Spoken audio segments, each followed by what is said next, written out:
Hello, कैसे हैं आप लोग। आज मैं आपको जो प्रेरक प्रसंग सुना रही हूँ उस प्रसंग का नाम है नेत्रहीन संत। चलिए शुरू करते हैं।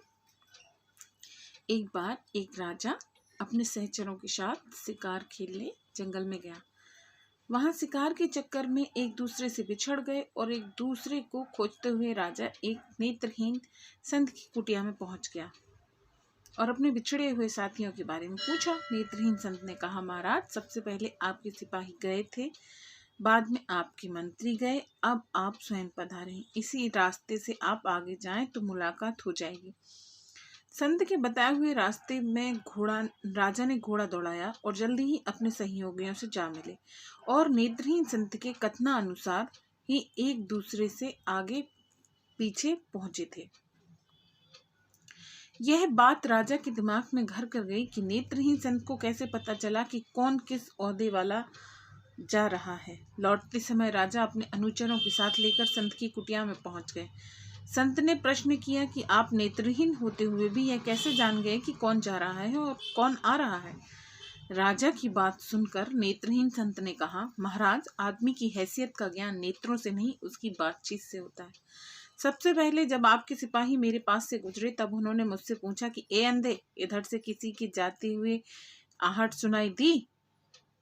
तो मैं समझ गया कि यह संस्कार विहीन व्यक्ति छोटी पदवी वाले सिपाही ही होंगे। जब आपके मंत्री आए तब उन्होंने पूछा, बाबा जी, इधर से किसी को जाते हुए देखा? तो मैं समझ गया कि यह किसी उच्च ओहदे वाला है, क्योंकि बिना संस्कारित व्यक्ति किसी बड़े पद पर आसीन नहीं होता। इसीलिए मैंने आपसे कहा कि सिपाही के पीछे मंत्री गए थे।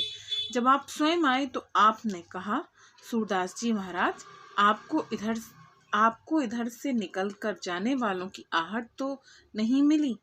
तो मैं समझ गया कि आप राजा ही हो सकते हैं, क्योंकि आपकी वाणी के अंदर आदर सूचक शब्दों का समावेश था और दूसरे का आदर वही कर सकता है जिसे दूसरों से आदर प्राप्त करना होता है, क्योंकि जिसे कभी कोई चीज नहीं मिलती वह उस वस्तु के गुणों को कैसे जान सकता है।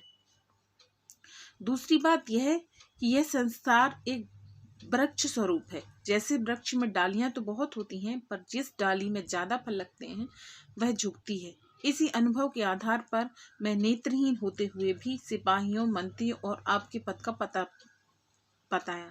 अगर गलती हुई हो तो महाराज क्षमा करें। राजा संत के अनुभव से प्रसन्न होकर संत की जीवन वृत्ति का प्रबंध राजकोष से करने का मंत्री को आदेशित कर वापस राजमहल चले गए।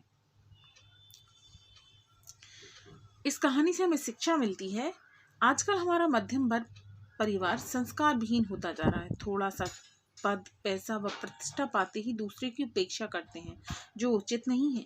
मधुर भाषा बोलने में किसी प्रकार का आर्थिक नुकसान नहीं होता, अतः मीठा बोलने में कंजूसी नहीं करनी चाहिए। ओम शांति।